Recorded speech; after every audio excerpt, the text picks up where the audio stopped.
Assalamualaikum warahmatullahi wabarakatuh.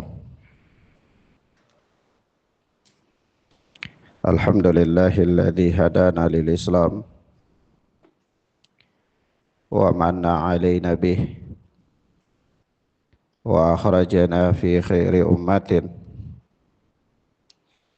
fa nas'aluhu at-taufiqa lima yuhibbu wa yarda wal hifdha mimma yakrah wa yaskhad wa nusalli wa nusallimu ala habibina wa sayyidina Muhammad ibn Abdullah wa ala alihi wa ashabihi wa man sara ala nahjihi ila yaumil qiyamah. Amma ba'd. Ikhwana fiddin rahimani wa rahimakumullah. Kita masih tetap dengan kitab kita, yaitu kitab Aqidah Salaf Ashabul Hadis oleh Al-Imam Abu Uthman As-Sabuni rahimana wa rahimahullah. Pada pertemuan yang lalu kita telah membacakan nukilan-nukilan Al-Imam As-Sabuni serta ucapan beliau ketika beliau menyebutkan sejumlah tokoh besar di dalam Islam dari kalangan para ulama sunnah, imam-imam ashabul hadis. Beliau menyebutkan sampai pada generasi beliau, yaitu pada pertengahan abad ke-5 Hijriyah, di mana tahun hidupnya Al-Imam As-Sabuni rahimana wa rahimahullah.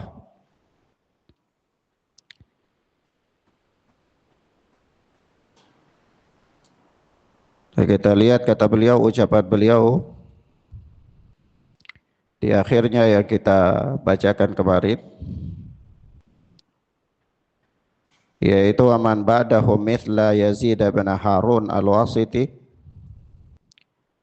wa Abdi Razzaq bin Hammam as-San'ani, dan imam-imam setelah mereka, yaitu setelah Az-Zuhri, Asy-Sya'bi, At-Taimi, Al-Laits bin Sa'ad al-Misri, Sufyan bin Uyainah, Hamad bin Salamah, dan seterusnya. Setelah mereka-mereka itu ada imam-imam yang lain di bawah generasi mereka, yaitu seperti Zaid bin Harun al-Wasiti, Abdul Razzaq bin Hammam as-San'ani, Jarir bin Abdullah al-Hamid al-Dabbi, wa man ba'dahum mithla Muhammad bin Yahya ad-Dhuhli. Dan generasi berikutnya, generasi di bawah Abdul Razzaq bin Hammam as-San'ani, seperti Muhammad bin Yahya ad-Dhuhli,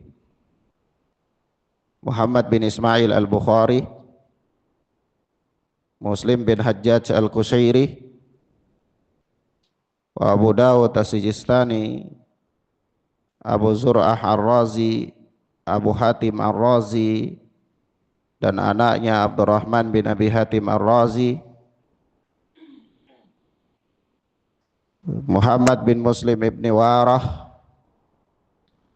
Muhammad bin Aslam at-Tusi, Uthman bin Sa'id ad-Darimi as-Sijizi, dan Imam ad-Darimi, wa Muhammad bin Ishaq bin Khuzaimah an-Naisaburi, yakni Ibnu Khuzaimah, alladzi kana yud'a imam al-a'immah, yang beri gelar dengan imamnya para imam. Wa la'amri kana imam al-a'immati fi asrihi wa waqtihi. Kata Al-Imam As-Sabuni, demi umurku, ini suatu penegasan ya, bahwa sepanjang hidupku ini, kata Al-Imam As-Sabuni, kana imam al-a'immati fi asrihi wa waqtihi. Yang aku ketahui bahwa Ibnu Huzaimah adalah imamnya para imam pada zaman beliau, pada masa beliau rahimana wa rahimahullah.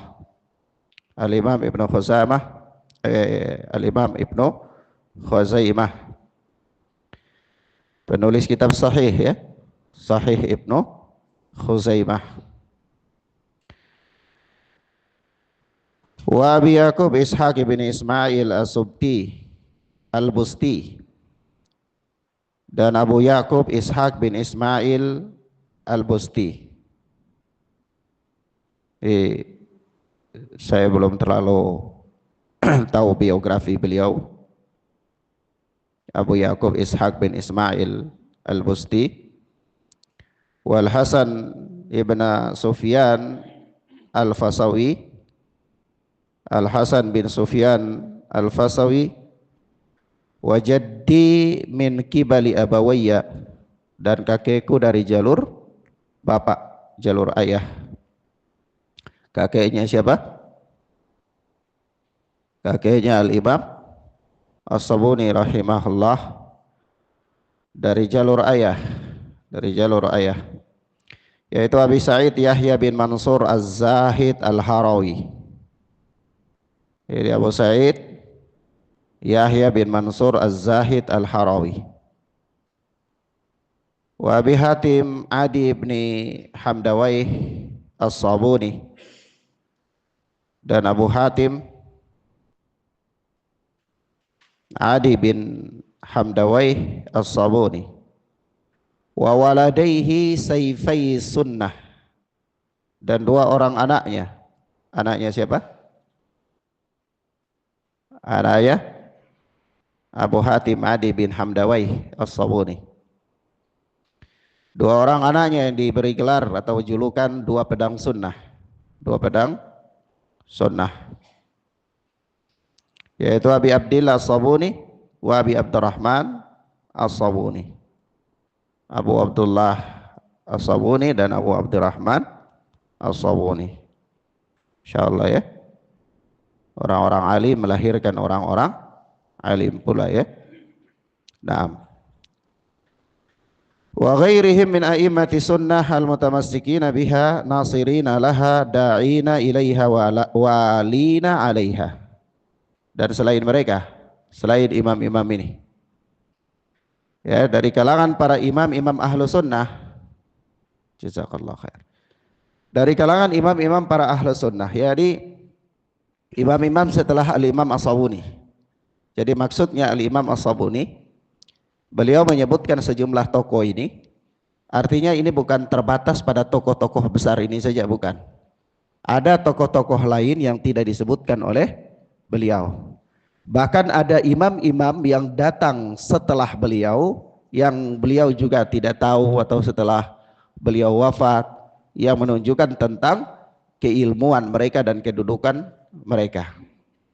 Ya, maka dari itu kita katakan bahwa imam-imam ahlu sunnah yang selalu berpegang teguh dengan sunnah, nasirina laha, selalu membela sunnah, berada pada barisan paling terdepan untuk membela sunnah, menjadi benteng agama, da'ina ilaiha, selalu mengajak kepada sunnah, berdakwah kepada sunnah, walina 'alaiha, dan loyal terhadap sunnah tersebut. Mereka-mereka itu tidak putus sampai akhir zaman. Zaman boleh berganti, manusianya juga boleh berganti, tapi imam-imam yang seperti ini akan tetap dilahirkan oleh Allah Subhanahu wa ta'ala sepanjang zaman untuk memelihara dan menjadi benteng bagi agama. Sebab itu ikhwan fiddin azani Allah wa iyyakum, Ya, Rasulullah sallallahu alaihi wasallam pernah mengisyaratkan ini ya. Di dalam hadis beliau, di mana beliau sallallahu alaihi wasallam mengatakan apa? La tazalu ta'ifatun min ummati qa'imatan bi amrillah. Senantiasa ada dari umatku satu kelompok yang mereka itu tegak di atas perintah Allah, atau mereka menegakkan perintah Allah azza wajalla. Mereka menegakkan perintah Allah azza wajalla. La yadurruhum man khadalahum wala man khalafahum. Dan tidak membahayakan mereka, tidak merugikan mereka orang-orang yang menghina mereka dan orang-orang yang menyelisihi mereka. Orang-orang yang senantiasa ada sekelompok umat, kata Rasulullah, la tazalu ta'ifatun min ummati, sekelompok manusia dari umatku. Ya, dari umat Islam ini Allah akan membangkitkan sekelompok orang pada setiap zamannya, pada setiap generasinya, pada setiap abadnya, di mana mereka-mereka itu menjadi mujaddid, pembaharu dalam agama. Mereka adalah imam-imam ahlu sunnah, orang-orang yang loyalitas mereka tinggi terhadap sunnah, orang-orang yang selalu mengajak manusia kepada sunnah, orang-orang yang selalu menolong sunnah.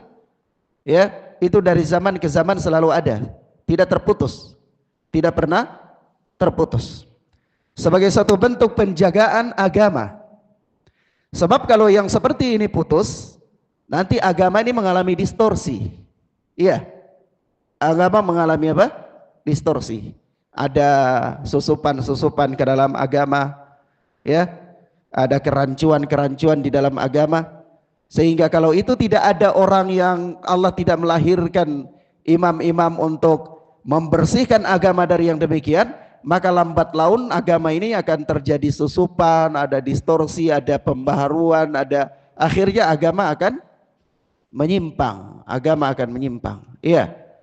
Nah, tapi Allah akan melahirkan orang-orang yang menjadi mujaddid, yang setiap kali ada penyimpangan itu selalu mereka tepis, setiap kali ada penyimpangan selalu mereka bantah, setiap kali ada penyimpangan selalu mereka luruskan, setiap kali agama ini sudah redup, mereka lahir dengan cahaya sunnah, dengan agama yang bersih.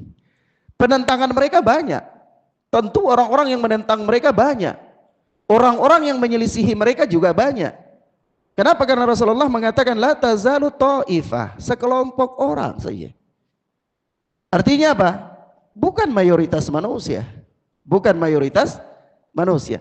Mereka hadir di tengah-tengah mayoritas manusia yang memang sudah benar-benar rusak. Sampai-sampai Rasulullah mengatakan bahwa apa? Bada al-islamu ghariban wa sayaudu ghariban kama bada fatuba lil ghuraba. Islam itu datang dalam keadaan asing, kemudian nanti dia akan kembali asing lagi sebagaimana awal datangnya. Maka sampaikanlah kabar gembira kepada orang-orang yang dianggap asing itu, al-ghuraba itu. Apa kata Rasulullah? La yadurruhum man khadalahum wala man khalafahum. Tidak membahayakan mereka, tidak merugikan mereka orang-orang yang menghina mereka dan menyelisihi mereka. Ya. Dan apa? Sampai kapan? Ya hatta yati amrullah, sampai datang keputusan Allah. Wa hum dhahirina 'alan nas. Mereka selalu tampil di barisan paling terdepan, menjadi pembela manusia, ini menjadi pembela al-haq. Ya. Ya, ini sampai datang keputusan Allah, sampai hari kiamat. Jadi kalau ditanyakan apakah agama ini nanti dia akan hilang?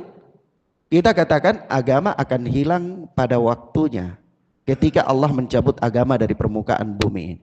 Tetapi ketika Allah belum mencabut agama dari permukaan bumi ini, berganti zaman bagaimanapun akan tetap ada generasi yang tetap membela agama. Hanya saja mungkin kualitas keberkahannya itu tidak sama ya. Karena kualitas keberkahan generasi yang awal itu tidak sama dengan kualitas keberkahan generasi yang akhir. Oleh sebab itu keutamaan para sahabat itu tidak bisa ditandingi oleh siapapun manusia yang datang belakangan. Itu menunjukkan apa? Keberkahannya berbeda. Tapi soal menjaga kemurnian agama itu tidak akan pernah berubah. Ya, ini agama dari dulunya, zaman dulu ketika Nabi mendakwakannya seperti itu, sampai pada akhir zaman ada sekelompok manusia yang berusaha untuk mengembalikan amalan agama itu sama seperti ketika Nabi datang bersama dengan agama tersebut. Sebab itu ketika dikatakan Nabi mengapa Ibnu Mas'ud radhiyallahu taala anhu ketika menjelaskan tentang kebenaran, itu kata beliau, in kunta wahdaka ma wafaqal jamaah in kunta wahdaka ma wafaqal haqqa in kunta wahdaka, adalah sesuatu yang sesuai dengan kebenaran walaupun engkau itu sendiri. Ya, walaupun engkau seorang diri, engkau di sebuah negeri seorang diri, engkau di suatu kampung seorang diri, bahkan engkau di suatu zaman seorang diri. Ketika engkau mencocoki dengan kebenaran, maka engkau itulah yang dimaksudkan dengan apa? Al-jamaah. Engkaulah yang dimaksudkan dengan al-ghuraba. Engkaulah yang dimaksudkan dengan apa? Ta'ifa al-mansurah. Engkaulah yang dimaksudkan dengan apa? Firqatun najiyah. Engkaulah yang dimaksudkan dengan apa? Ashabul hadis, ashabul sunnah. Nah, baik. Kemudian kita lihat di sini Al-Imam As-Sabuni menukilkan kepada kita tentang apa kedudukannya Al-Imam Ibnu Khuzaimah. Yaitu Al-Imam Ibnu Khuzaimah adalah imamnya para imam. Sampai-sampai Al-Imam Ibnu Khuzaimah itu sebagaimana yang disebutkan oleh Al-Khatib Al-Baghdadi, ya, itu beliau pernah berkata begini, karena kedalaman ilmunya itu Al-Imam Ibnu Khuzaimah suatu ketika ingin menjelaskan sunnah, itu kata beliau, inna sunnah la tata'arad. Sunnah itu selamanya tidak akan bertentangan, tidak akan bertentangan. Faman dhahara lahu ta'arad apa baina haditsain, barang siapa yang nampak bagi dia bahwa ta'arudun, ya di sunnah itu ada pertentangan di dalamnya, baina haditsain, antara dua hadis itu ada bertentangan menurut dia, ya, maka falyatini bihima, maka hendaklah dia datang membawa hadis yang menurut dia bertentangan itu kepadaku, supaya apa? Uwaffiqa lahu bainahuma, supaya aku beri dia bimbingan jalan keluar dari kedua hadis yang nampaknya bertentangan itu. Artinya apa? Ini menunjukkan apa? Menunjukkan apa ya ikhwan? Li'umqi fahmi, yakni dalamnya pemahamannya apa? Al-Imam Ibnu Khuzaimah terhadap hadis Nabi sallallahu alaihi wasallam. Di sini kalimat yang paling bagus, ya, kata Ibnu Khuzaimah ini, bahwa inna sunnata la tata'arad. Yani sunnah itu tidak pernah bertentangan. Tidak pernah bertentangan. Kalimat ini penting. Kenapa penting ya ikhwan?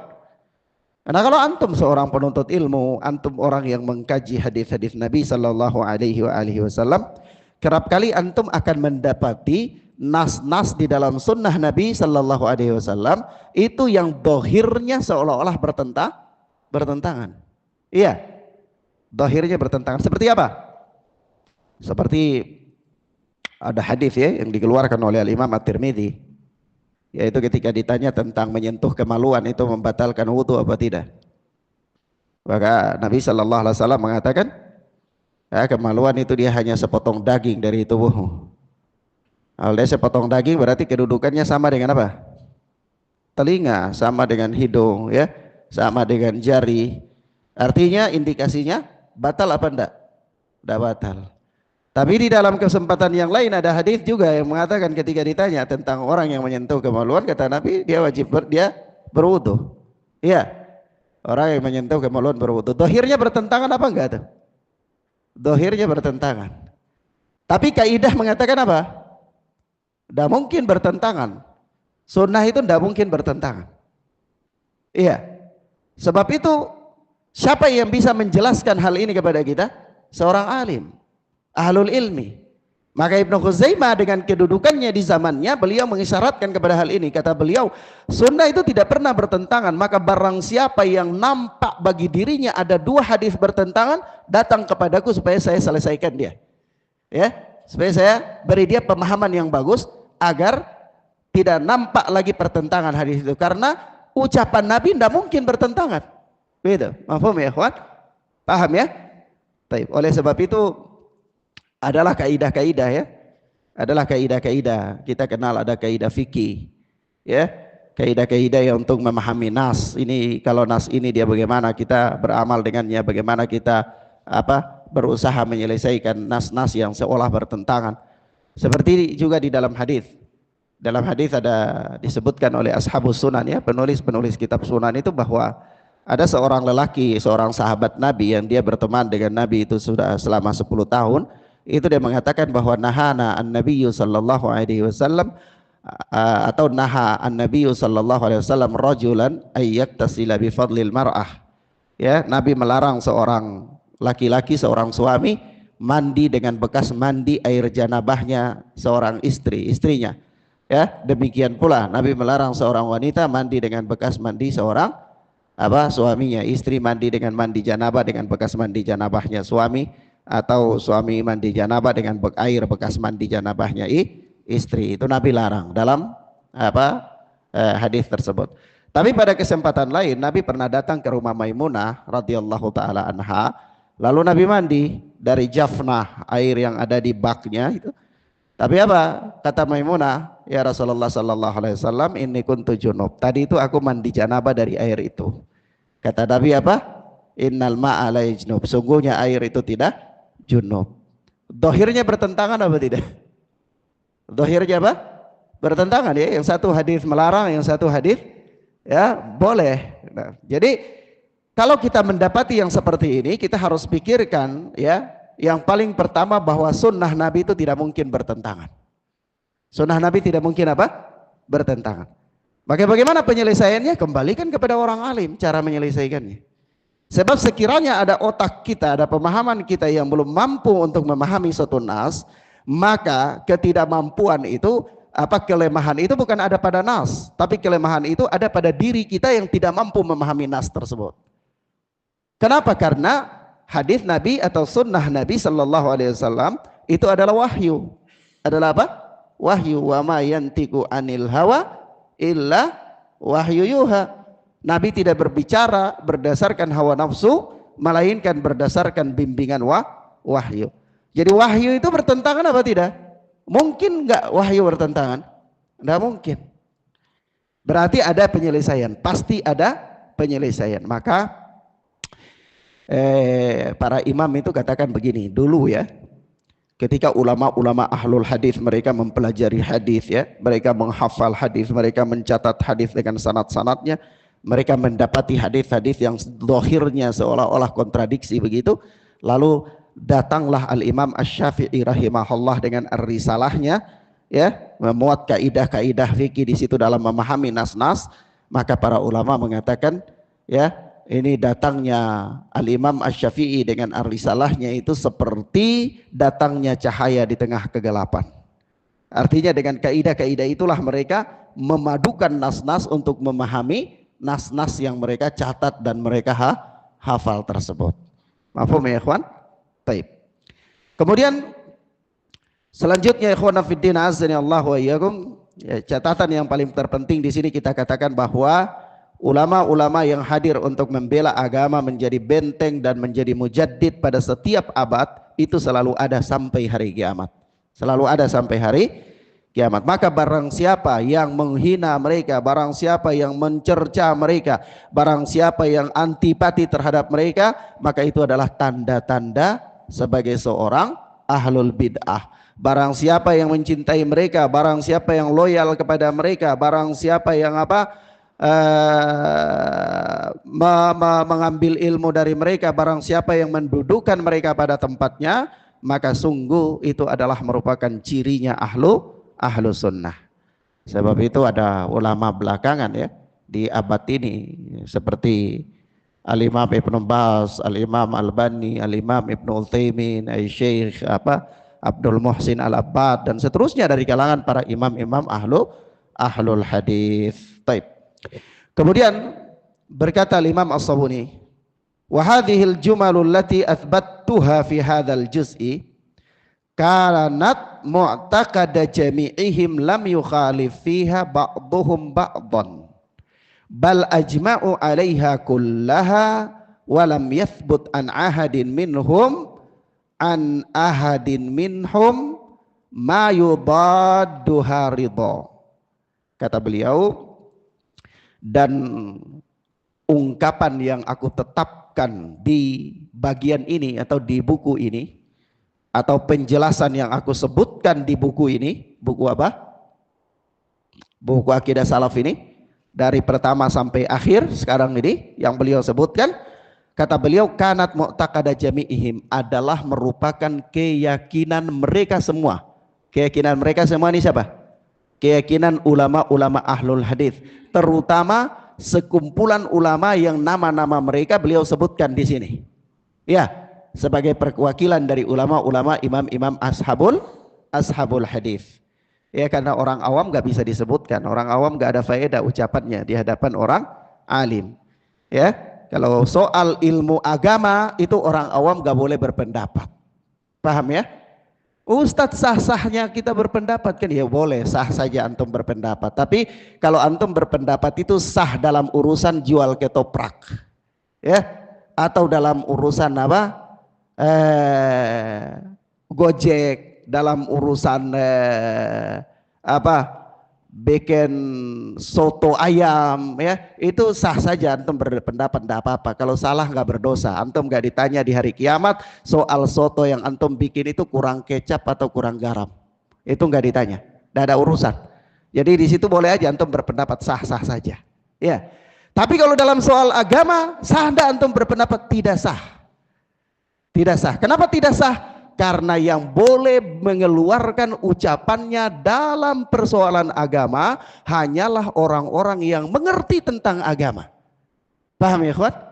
Siapa yang mengerti tentang agama? Ya para ulama, para ahlul ilmi. Iya. Sebab kalau sekiranya semua orang boleh mengeluarkan pendapat, maka Allah Subhanahu wa taala tidak memerintahkan kita untuk mencari ahlul ilmi. Bagaimana? Allah mengatakan fas'alu ahlad dzikri in kuntum la ta'lamun. Bertanyalah kepada ahlul ilmi jika engkau tidak tahu. Sekiranya engkau boleh berpendapat, maka sudah, tidak usah tanya kepada ahlul ilmi, sah saja antum berpendapat. Paham ya ikhwan? Paham ya? Oleh sebab itu kalau antum punya sekian pendapat dalam urusan agama, jangan pakai, buang. Bila perlu otak antum direstar ulang, atau hati antum direstar ulang, supaya pendapat-pendapat antum dihilangkan, anggaplah dihapus semuanya, baru antum masukkan pendapat-pendapat ahlul ilmi. Iya, kalau dalam urusan agama. Tapi kalau dalam urusan dunia sah saja, terserah. Itu antum gak berdosa. Iya. Nah, maka kata beliau di sini, sebab itu ketika Al-Imam As-Sabuni menyebutkan sejumlah akidah, beliau menyebutkan sejumlah permasalahan yang ada di dalam buku ini, itu kata beliau, ini bukan pendapat pribadi. Tapi kata beliau, kanat mu'taqada jami'ihim walam yukhalif fiha ba'duhum ba'dhan. Ini semua adalah keyakinan mereka. Keyakinan ulama-ulama itu semua mereka sepakat dan tidak ada penyelisihan di dalamnya. Iya. Imam-imam ini sepakat bahwa inilah akidah ahlu sunnah yang mereka tidak ada menyelisihinya sedikit pun. Iya. Jadi dalil enggak itu? Jadi petunjuk bagi kita enggak? Jadi petunjuk. Iya. Dan Al-Imam As-Sabuni mengarahkan kita supaya kembali kepada ulama yang mempunyai kapasitas di bidang tersebut. Makanya beliau sebutkan, setelah beliau sebutkan sejumlah akidah, beliau sebutkan riwayat-riwayat dari imam. Imam ini mengatakan begini, imam ini mengatakan begini, ulama ini mengatakan begini. Di akhirnya beliau katakan mereka semua sepakat tentang akidah ini. Iya. Paham ya? Beliau yang seorang ulama besar saja nggak mengatakan ini adalah akidah yang saya populerkan, bukan. Tapi beliau mengambil akidah itu dari ulama, kemudian beliau mengatakan sejumlah ulama itu sepakat terhadap akidah tersebut. Beliau juga rujuk kepada orang yang lebih alim dari beliau. Iya. Sekiranya boleh berpendapat, maka Al-Imam As-Sabuni cukup mengeluarkan pendapatnya sendiri, sudah cukup. Iya. Nah, beliau alim besar. Beliau mujtahid. Mafhum ya ikhwan? Baik. Kemudian kata beliau, bal ajma'u 'alaiha kullaha, bahkan mereka ulama-ulama ini semuanya mereka sepakat tentang akidah yang disebutkan di sini. Walam yathbut an ahadin minhum ma yudadduha ridha, dan tidak didapati dari seorang pun di antara mereka yang menyelisihi akidah tersebut.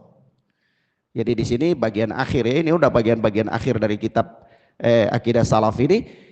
Intinya di sini adalah Al-Imam As-Sabuni ingin memberikan pemahaman kepada kita bahwa akidah yang beliau tulis ini adalah akidah para imam-imam ahli hadis, tidak usah diragukan, beramallah dan berkeyakinanlah dengannya, karena ini dianut oleh sejumlah tokoh-tokoh besar dalam Islam. Begitu, mafhum ya?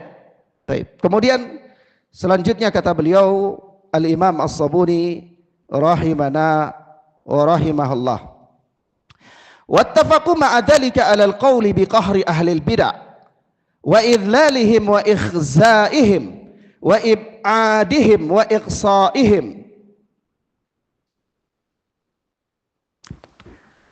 Saya minta tolong kitab yang saya lihat, bos. Ya, di mana tuh, bos? Tadi saya bacakan. Oh ya.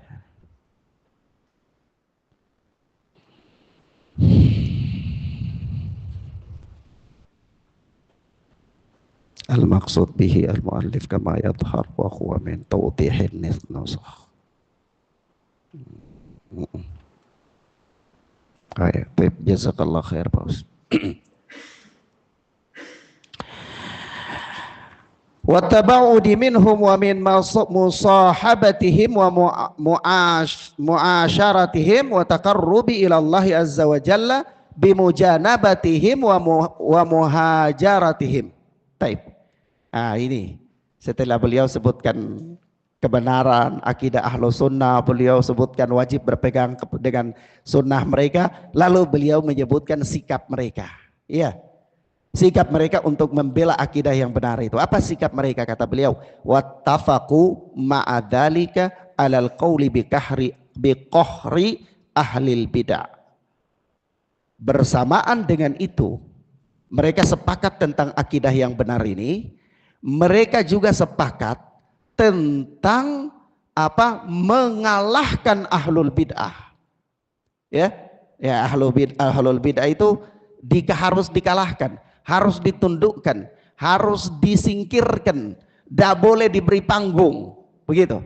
Ya, itu sudah merupakan kesepakatan para imam ahlul hadis.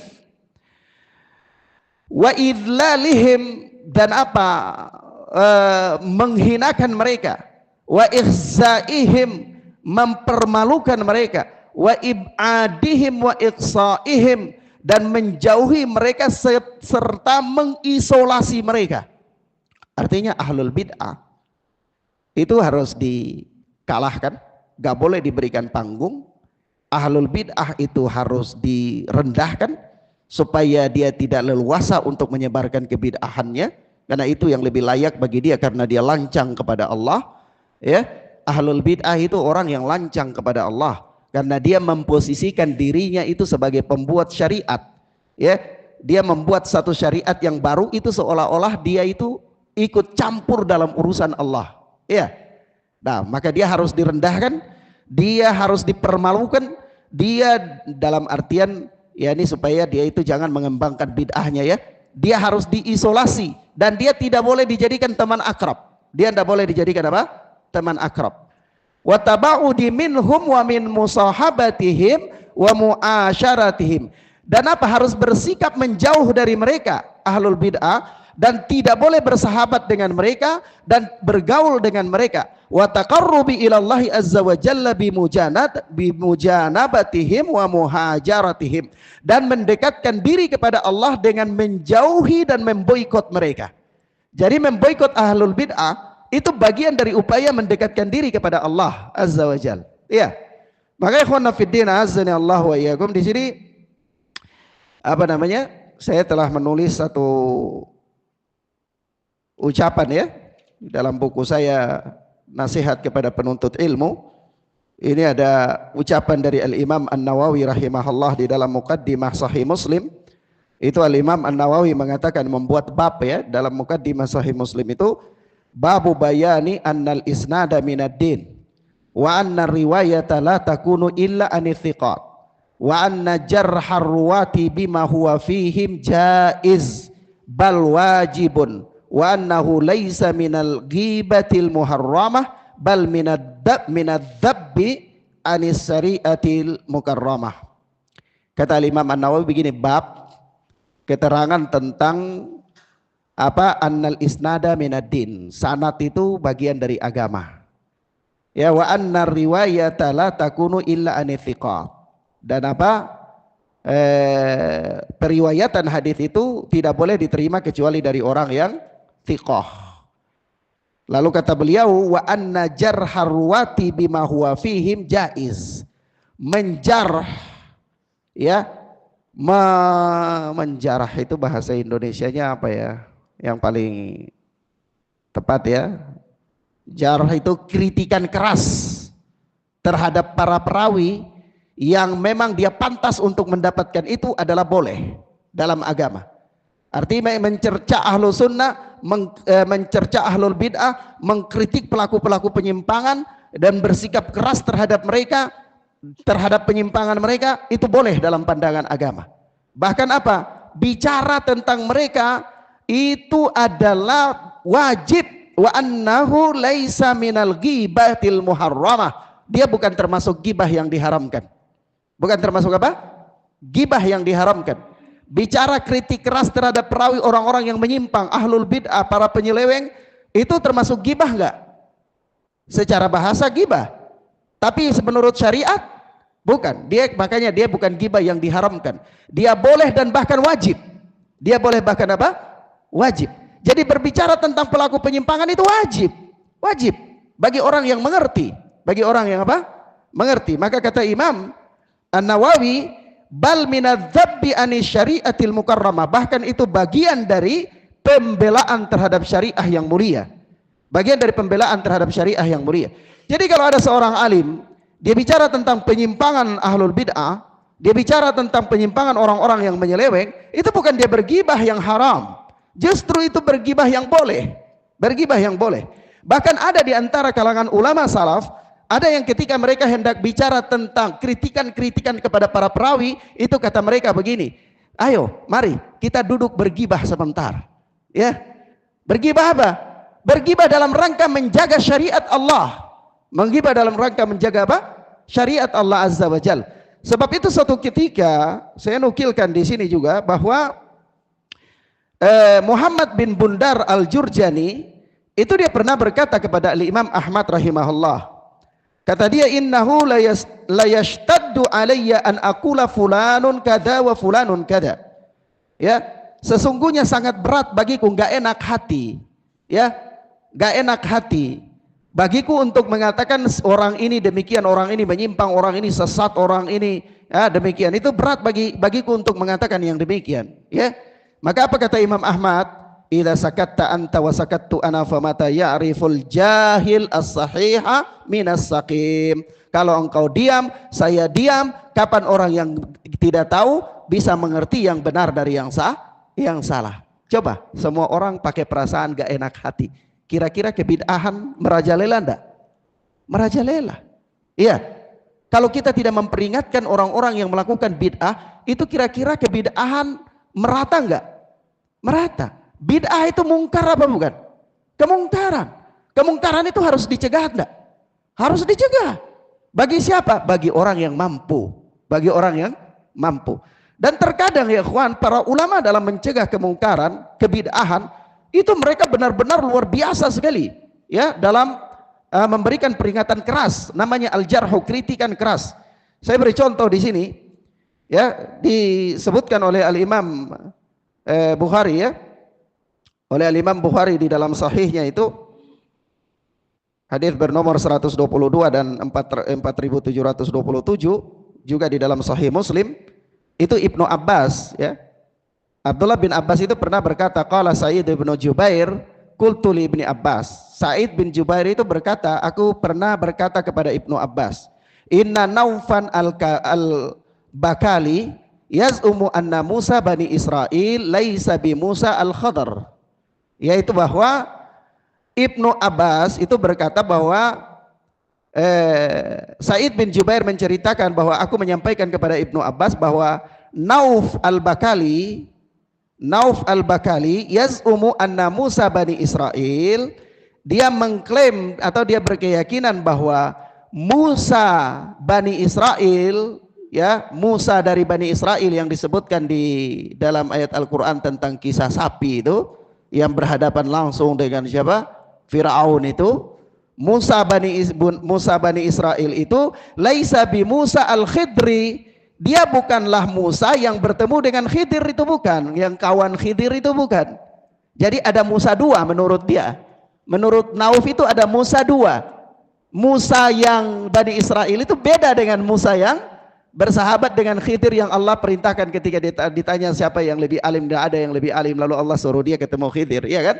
Nah, itu dia katakan beda, bukan Musa itu. Lalu apa kata Ibnu Abbas? Kadzaba aduwullah, dia itu pembohong besar, musuh Allah. Kalimatnya keras gak tuh? Keras. Musuh Allah. Ya. Padahal antum tahu siapa itu Nauf al-Bakali. Nauf al-Bakali alim, seorang alim. Suatu ketika Al-Imam Al-Hasan Al-Basri itu pernah berbicara tentang siapa? Ma'bad al-Juhani. Ya, itu kata Al-Imam Al-Basri begini, ketika beliau mentahdir Ma'bad al-Juhani, kata beliau, la tujalisu Ma'bad fa innahu dhalun mudil. Jangan engkau duduk dengan Ma'bad, jangan bergaul dengan Ma'bad, karena dia adalah orang yang sesat dan menyesatkan. Tapi antum tahu siapa Ma'bad al-Juhani? Ma'bad al-Juhani di dalam biografinya itu beliau itu wafat tahun 80 Hijriah. Beliau itu alim besar dalam masalah fikih, punya fikih yang dalam. Beliau seorang yang rajin menuntut ilmu, beliau seorang ahli ibadah, dan beliau ini memang dikenal sangat alim dalam menuntut ilmu. Tapi ketika Al-Hasan Al-Basri bicara tentang beliau, apakah rajin beliau dalam menuntut ilmu menjadi pertimbangan Al-Hasan Al-Basri? Tidak jadi pertimbangan. Kehebatan dia di dalam ilmu fikih menjadi pertimbangan Imam Hasan Al-Basri? Tidak menjadi pertimbangan. Kenapa? Karena Imam Hasan Al-Basri sedang mewanti-wantikan muslimin supaya jangan bergaul dengan dia. Kenapa? Karena dia ini memiliki paham qadariyah. Memiliki paham apa? Qadariyah.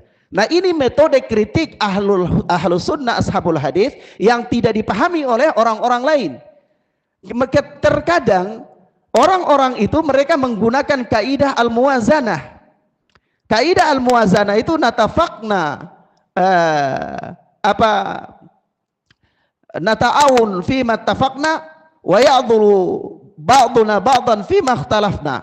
Kami sepakati, kami tolong menolong dalam hal yang kami sepakati, dan kami saling membantu, menghargai dalam hal yang kami berbeda. Kami sering memberi udzur dalam hal yang kami berbeda, tapi dalam hal yang kami sepakati kami selalu tolong menolong.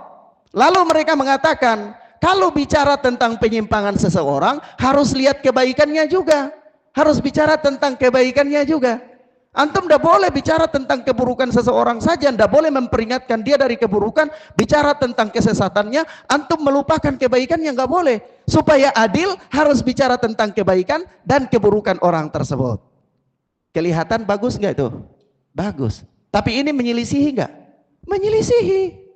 Kenapa menyelisihi? Nah, kalau antum bicara tentang kebaikan dan keburukan, hatta ketika antum mengatakan orang-orang Yahudi dan Nasara itu kafir, antum harus sebutkan juga kebaikan-kebaikan dia. Ketika antum sebutkan kebaikan-kebaikan orang kafir, orang awam tertipu dengan kebaikannya, mereka mengikuti orang kafir itu, atau mereka mengatakan, "Enggak, kami bersama dengan mereka untuk mengambil kebaikannya saja, kami buang keburukannya." Bahaya enggak? Bahaya. Iya. Jadi Ahlus Sunnah itu berbeda dalam berbicara tentang biografi dan berbeda ketika sedang memberikan peringatan. Kalau biografi sah-sah saja, bicara tentang biografi seseorang, dia ini ahli ibadah, dia ini memiliki penyimpangan di bidang ini, itu sah-sah saja biografi. Tapi kalau sedang memperingatkan umat supaya jangan bergaul dengan dia karena nanti umat sesat, bicara tentang keburukan dan penyimpangannya dan tidak boleh bicara tentang kebaikannya. Ustadz, dia punya kebaikan banyak, dia ahli ibadah. Urusan ibadah dia itu urusan dia dengan Allah, bukan urusan antum. Urusan antum adalah memperingatkan umat supaya jangan ikut dia karena nanti sesat. Kalau dia punya kebaikan, itu urusan dia dengan Allah. Paham ya, kawan? Ada seorang pencuri, dia mencuri, lalu begitu datang di pengadilan, antum bilang, dah dia ini punya kebaikan-kebaikan yang banyak, demikian dan demikian, sehingga dia nggak boleh dikatakan pencuri karena dia ini rajin sholat malam. Boleh nggak itu?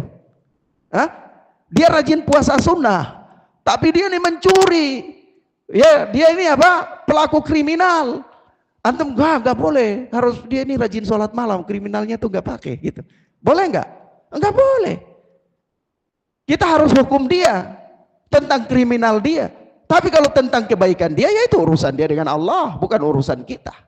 Iya, paham ya, ikhwan? Mafhum ya? Nah, kemudian di sini kita bicara tentang ahlul bid'ah. Bagaimana ahlul bid'ah itu? Insyaallah taala kita sebutkan pada pertemuan berikutnya biidnillahi taala. Sampai di sini antum paham metode kritiknya ahlu sunnah ya. Metode kritik ahlu sunnah kalau sedang memperingatkan seseorang dari penyimpangannya, itu tidak perlu menyebutkan kebaikannya, tidak perlu. Hatta dia punya kebaikan selangit itu tidak perlu, tidak ada urusan. Itu urusan dia dengan Allah Azza wa Jalla. Tapi kita sedang memperingatkan umat dari penyimpangan dia supaya umat tidak mengikuti penyimpangannya. Iya, paham ya? Ma'bad al-Juhani ahli ibadah. Ma'bad al-Juhani rajin menuntut ilmu. Ma'bad al-Juhani kalau zaman itu yang mengatakan rajin menuntut ilmu itu bukan kita. Kalau kita mengatakan rajin menuntut ilmu, ya kelas kita lah. Datang di kajian pagi kita sudah katakan rajin menuntut ilmu ya.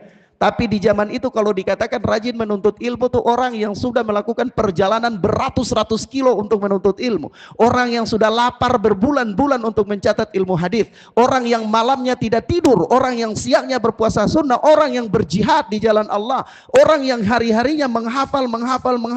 Itu rajin menuntut ilmu. Kalau rajin menuntut ilmu di zaman kita mah datang kajian 1 pekan 1 kali sudah dikatakan rajin menuntut ilmu. Iya, tapi kelas rajin menuntut ilmu di zaman itu. Dalam kondisi demikian, Hasan Al-Basri tidak perlu dengan ibadahnya, tidak perlu dengan rajin menuntut ilmunya, tidak perlu dengan ahli fikihnya, tapi ini pahamnya sesat qadariyah, maka Imam Hasan Al-Basri mengatakan dolun mudil, sesat dan menyesatkan. Ya, paham ya ikhwan? Paham ini kaidah baik-baik ya. Nah, demikian ya khonna fiddin azani Allah wa iyyakum ila huna naktafi bihadzal dars wa sallallahu ala nabina Muhammad wa ala alihi wa sahbihi wasallam. Subhanakallahumma wa bihamdika asyhadu an la ilaha illa anta astaghfiruka wa atubu ilaik. Wassalamu alaikum warahmatullahi wabarakatuh.